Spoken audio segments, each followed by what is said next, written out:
Assalomu alaykum aziz kuzatuvchilar. Bugungi sonimizda yurtimizdagi eng tarixiy boy tumanlardan hisoblangan Urgut tumaniga tashrif buyurdik. Aynan bu hududda 7 uylik deb nomlangan qishloq bor, mahalla. Aynan bu mahallamiz katta bir qishloq ichida joylashgan, ya'ni G'uz deb nomlangan qishloq ichida joylashgan. Ko'pchilik eshitgandir G'uz qishlog'i haqida. Aynan buning markazi 7 uylik. Nima uchun 7 uylik? Sababi o'tmishda aynan bu hududda 7 ta uy bo'lgan ekan va aynan o'sha 7 ta uydan tarqalgan bir qishloq. Bu qishloqning markazi Rasuli Azam atrofida joylashgan. Rasuli Azam ziyoratgohini ko'pchilik eshitgandir. Bizning 3 azamimiz bor.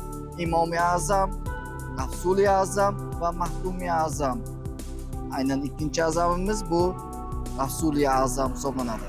U kishining haqiqiy qabrlari bu yerda emas, bu yerda faqatgina qadamjo'lari, ya'ni tovushlari tushgan ziyoratgoh, majmua bor. 7 uylik mahallasi juda ham bir katta mahallalardan biri hisoblanadi. 5210 ta aholisi va 1000 dan ziyod xonadoni bor. 7 uylik mahallasida bir dona maktab bo'lib 8-sonli umumta'lim maktab hisoblanadi.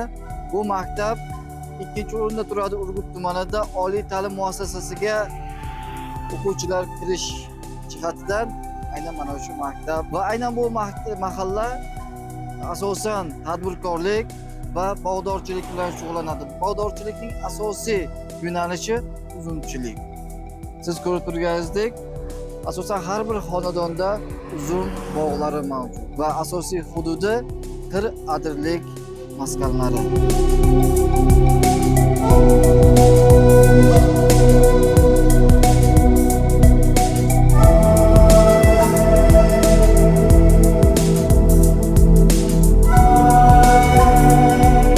Aziz tomoshabinlar, bugungi aynan mana shu Urgut tumanidagi eng mashhur ziyoratgohlar, tarixiy hududlar, mahallalar bo'yicha sonimizda aynan Rasuli Azam majmuasiga, ziyoratgohiga tashrif buyurdik. Hozir bu yerda biz aynan mana shu ziyoratgoh haqida qisqacha ma'lumotlar, boy tarixi haqida ma'lumotlarni eshitib, tanishib olamiz.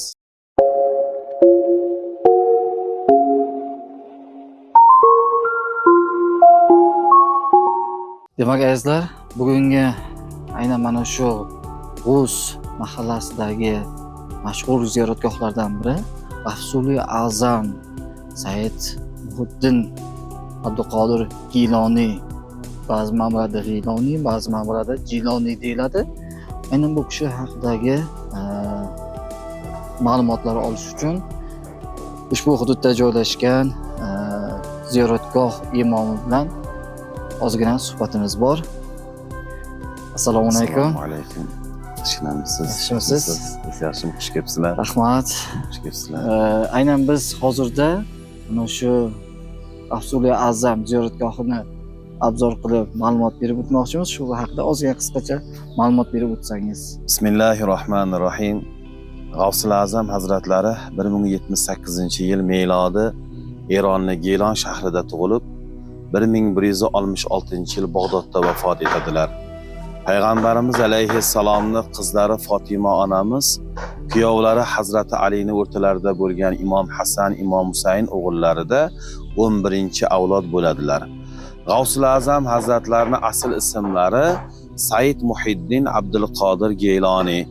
Arab tilida G harfi bo'lmagan sababli Jiloniy deb nom berilgan. G'avsul Azam unvonlari o'zlari Ramazon oyida dunyoga keladilar. Otadan yosh qoladilar. Eronning Gilon shahrida 16 yoshgacha yashab, 18 yoshlarga Bag'dodga borib 33 yil bir nizomiy madrasasida mudarrislik qilib, 18 fandan dars berar ekanlar. 90 ga shafat umr ko'rar ekanlar. Umr darazonlik qilgan paytlarda biron marotaba mo'minning haqqida xiyonat qilmas ekan. Biron marotaba mo'minning birnini qonatmas ekanki, G'avsul Azam hazratlarining amri ma'ruf, ani nahiy munkarlarini sababidan. 3 ta azam o'tgan: Imom Azam, G'avsul Azam, Maxdum Azam hazratlari. Mana siz aziz mehmonlarimizni qadamlaringiz yetib turgan joy, G'avsul Azam hazratlarini karomatlari hozir bo'lgan joy. Qanday karomat bo'lgan desangiz, rivoyatda ko'ra aytadilar, bir ayol deydilar, bir maqsad bilan shu maqbara atrofida yurgan paytlarda bir cho'ponni ko'zi ayolda tushib, cho'ponni ko'ni buzilib, ayolning nomusiga tajovuz qilmoqchi bo'lgan paytda ayol kishi deydilar, G'avsul Azam hazratlarini vasila qilib Allohdan yordam so'ragan paytda bir kavushlari deydilar kelib cho'ponda urgan. Cho'pon qavurmoch bo'lib ayoli zor, bu cho'ponni qo'ldan panoh topib qolgan deydilar. O'zi asl qabrlari Iroqda, Bag'dodda. Asl qabrlardan boshqa islom mamlakatlarini ko'p joylarda ramziy qabrlari bor. Bu dargoh ham ramziy qabr, ya'ni Kavushpatto deb nomlanadi. Xush kelibsiz.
Bu yerda shunday eksponatlar borki, Ikkinchi jahon urushi davrida askarlar bosh kiyimlari, liboslari va mana bu protez oyoq ko'rgan bo'lsangiz, demak bu Ikkinchi jahon urushida bir oyog'ini yo'qotib kelgan askar protez oyog'i.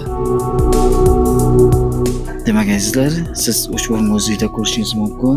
Kashta, ba'zilar Sozan deydi. Aynan mana shu mavzuda alohida bir son chiqaramiz. Juda ham qiziqarli bo'lib o'tadi. Ko'rishingiz mumkin. Azizlar, yuqorida siz aynan mana shu hududda joylashgan G'avsul Azam ziyoratgohidagi Yo'ldosh qori aka bilan suhbatimizni ko'rib bordingiz. Bu kishiga o'z minnatdorchiligimizni bildiramiz. Bugungi sonimiz bilan aynan sizga yana bir tarixiy maskan, bir tarixiy mahallani tanishtirganimizdan juda ham xursandmiz. Bizning rivojlanishimiz uchun siz like va izohlarda o'z fikrlaringizni qoldiring. Shu bilan birgalikda kanalimizga obuna bo'lishni unutmang. Bu bilan bizning kanalimiz rivojlanishiga siz o'z hissangizni qo'shgan bo'lasiz. Keyingi videolarda ko'rishguncha salomat bo'ling.